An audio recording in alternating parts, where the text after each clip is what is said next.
Danny's going to jump in. I'm going to jump in. Yes. What we are looking at is a picture, and we are saying that he needs to reach it. We still don't know why, right? Yes. We don't know why. Yeah. Maybe it's a box in which his friend's birth certificate is there, right? And he just wants to know what the birth date is. Maybe he doesn't need to reach the box at all. Maybe he can get at the birth certificate date from some other digital record. That's also, we're making conjectures, right? Yeah, actually I was also thinking that maybe what he wants is to see clearly what is there. Yeah. And maybe not to remove it, but to ensure that is this the right thing I want. Yes, I've just realized that there are some labels, and the way he's looking, I think he's trying to see, to understand what the label there is reading. So great, so we're starting to see a lot of things in this photo. What kind of, and what kind of questions do we want to ask him that are popping up? We want to say, you know, why do you need to reach that box? What is in there that you wanted? Or do you just want to see over? Are there other questions that we might want to ask him? Maybe he's counting those boxes. Mm-hmm. So why are you counting? Why are you doing that? Yeah, exactly. Yeah. I'm not actually asking where is there. Where is it? But I can maybe ask another question.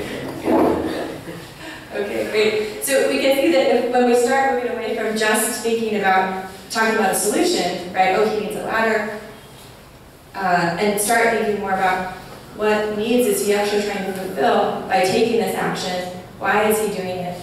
It expands it expands our understanding of who he is and what type of solutions we can actually provide for him.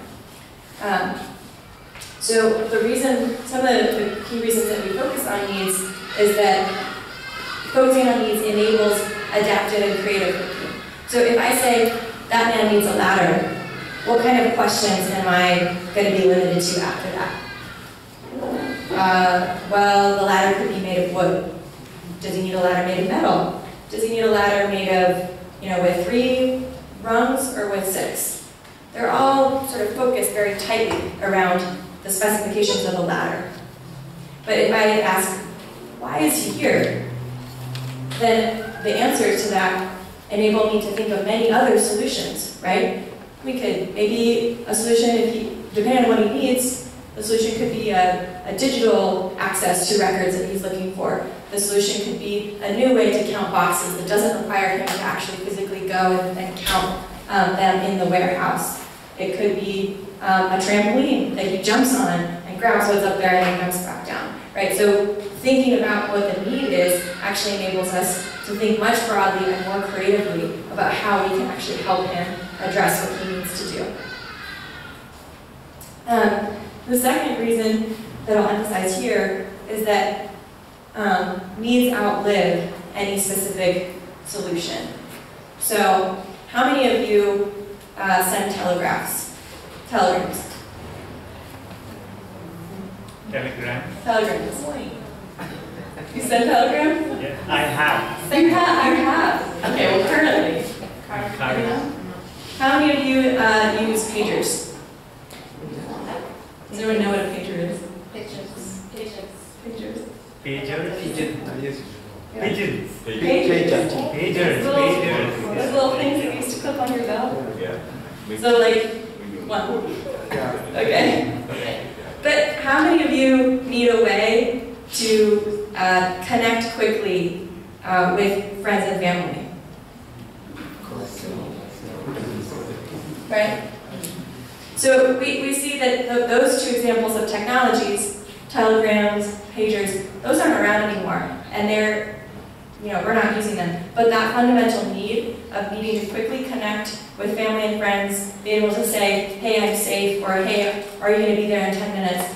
That need is still there. That was there 200 years ago, and that's still there today. So the technologies that are coming to meet that need will change, but that fundamental need is the same. So by focusing on that, on the central need, as opposed to how can I find a new way to use this pager we can center our innovation around a person in a way that, that will enable us as innovators to actually create impact long term, because we're not focusing on one technology, we're focusing on the human experience over time. Does that make sense? Okay. And the third reason we're focusing on needs is that understanding needs prevents us from solving the wrong problem. So as I said, we all have our own theories, our own mental models, our own assumptions.